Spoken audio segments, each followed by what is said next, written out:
Hi, I'm Barbara Rimkunis, and this is your Exeter History Minute. If you've been enjoying our Revolutionary Exeter episodes, here's another one. I mentioned in another History Minute that we aren't quite sure exactly where the first New Hampshire Constitution was signed. That's because neither of the buildings where it might have happened are still standing. Today we'll bring you the story of another important Revolutionary era building that no longer exists. I'm talking about the Gilman House on the Square, where the New Hampshire Committee of Safety met. I know. What is a Committee of Safety? It kind of sounds like something that would put safety warnings on your stepladder. But no, that was not the purpose. There was no civil service keeping things going when the legislature wasn't in session.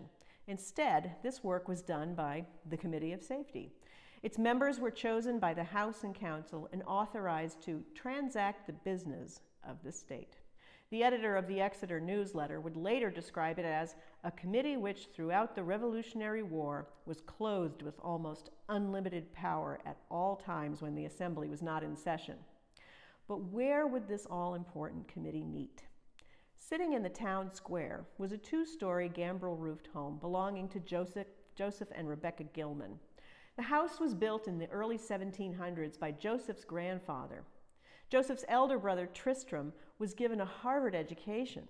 Joseph and his younger brother Josiah received a more basic education and were put into business apprenticeships. After some work in a Boston counting house, Joseph returned to Exeter and, with Josiah and a friend, Nathaniel Folsom, opened a business that dealt primarily in lumber and shipbuilding. Joseph met and later married his distant cousin Rebecca Ives in 1761. She was well educated for a woman of this time, speaking fluent French and with a taste for fine literature. Despite his lack of formal education, Joseph was very active in politics.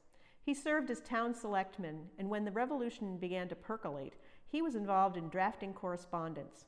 He was an early member of the Committee of Safety, which met at their house. Rebecca, as hostess, entertained dignitaries the likes of Samuel Adams.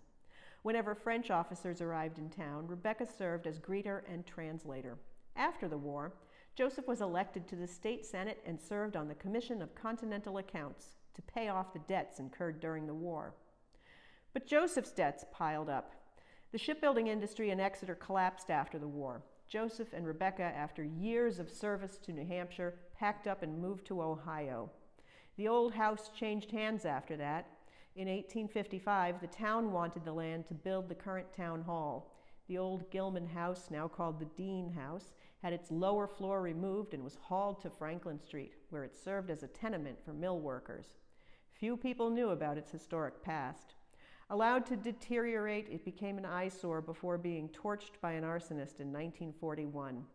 Accounts of the fire identify it as the old Dean House and a colonial two-family dwelling, without mentioning its importance to New Hampshire during the American Revolution. For more information on Exeter's revolutionary past, or buildings that don't exist anymore, check out our website at www.exeterhistory.org.